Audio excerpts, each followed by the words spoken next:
Hey,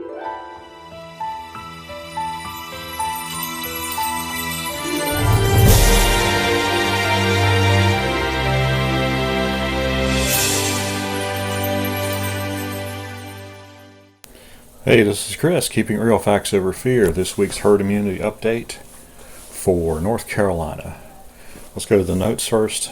Hope you all are having a good morning, by the way. I am. It's been really nice outside. I'm getting ready to go out and do some stuff outside after I do this report. So, all data in the charts is on a 14-day rolling average, and that is because this virus tends to run on a 14-day cycle. So, in other words, from the time you are exposed to it to the time you're over it is usually 14 days if you have no symptoms or very light symptoms. And so I feel like a 14-day rolling average just fits those parameters better. With the herd immunity chart showing herd immunity in 9 days, it's apparent my estimation of the true number of cases is too high. I'm going to let it ride for another couple weeks and see what happens. But I think I'm pretty much wrong on that one.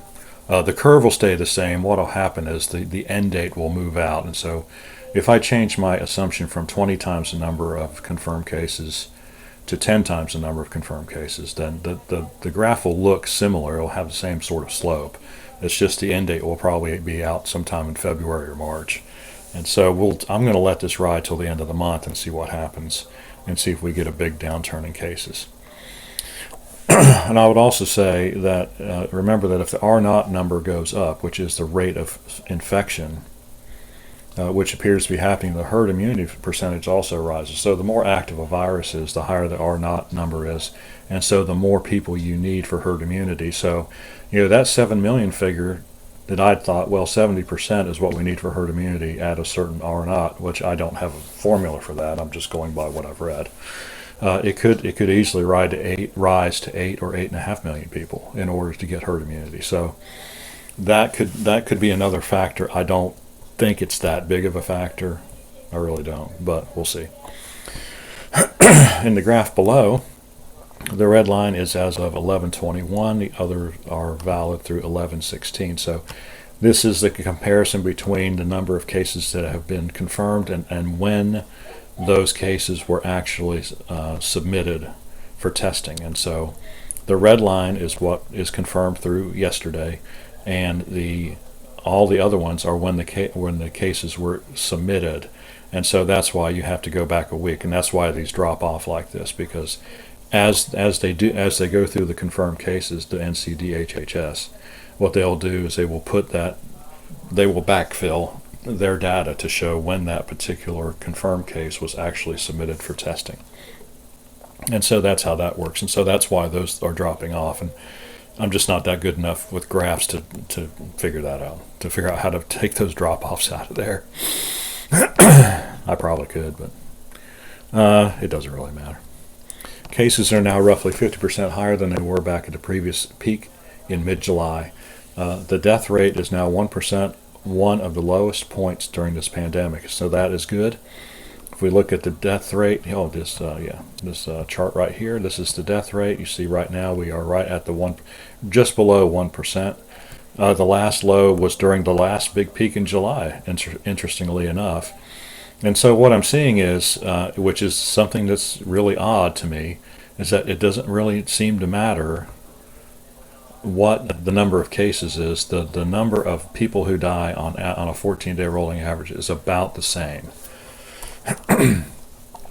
So if we can look at that, data, right? Let's see. So column L. If you look at column, once it gets started, you can see it's 12, and then it starts to edge up and gets to about 25, 26, 27. Look how remarkably stable that number is. And we did get a peak in deaths about a week ago, about 10 or 15 days ago, actually. But right now the death rate has come back down, and so you can see it varies very little. Of course, the 14-day rolling average does smooth that out quite a bit, but still, it's amazing that on that kind of average, it's so steady. So I just wanted to point that out. Have no explanation for that. Don't know why it would be that way. No, I've thought about it, and I can't think of a good reason.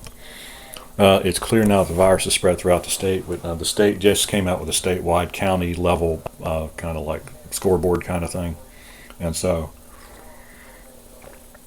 it shows that the virus. You can look at that. We do have county level numbers, but it's way too hard to go through them, and they're only like they're not easily formatted to see. But yeah, especially west of I-77, which comes down. If you know where Charlotte is, I-77 goes straight north into Virginia. Everything to the left of that, like on the handle of North Carolina, the virus has made its way all through that area, and that was one area that had not been really badly affected before, and now the virus has finally got there. So the virus is doing what viruses do. They find places to spread to, and of course people are getting a little bit more lax about their travel, and so what that's what happens. You get more cases. Hopefully the outlook. Hopefully this week we'll see a peak in the 14 daily rolling average of cases. Thanksgiving is the big unknown.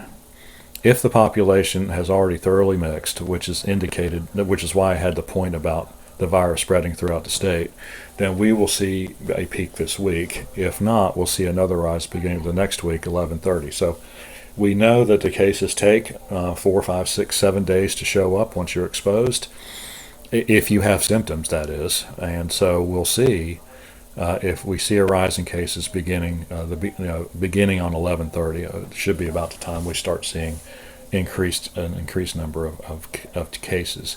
Of course, now, given the fact that it does take a couple days to get the case results back, it might be the middle of next week before we see any significant rise. If it tapers off before then, and I'm not sure that it's going to do that, but I think we're getting close to another peak. But Thanksgiving will tell us a lot about the real true spread of this virus, because I think a lot of people are just going to ignore it and they're going to go do their Thanksgiving. And so we'll see. It's kind of like we're all guinea pigs and we're all just trying to figure out the best way to live our lives, right? But that's what's going to happen. The time to herd immunity, same as above. I talked a little bit about the curve on the chart, and we'll just wait. Like I said, we'll wait a couple weeks before I modify my basic assumption about that. I expect deaths to rise slightly in conjunction with the data I presented mid last week on hospital stays being on the rise. In that video, I noted that it's not the number of admissions that is going up. The number of admissions is relatively stable.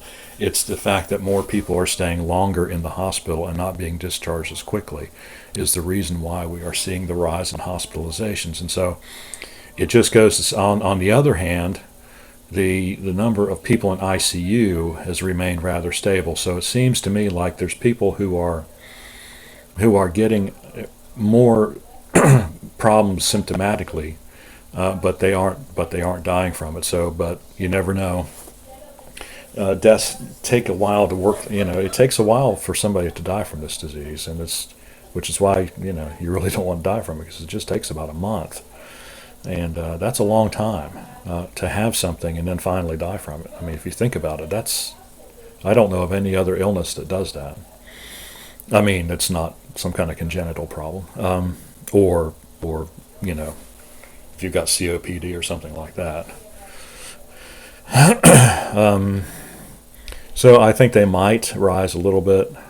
They might get back up to 35, and 40 on the 7-day rolling average.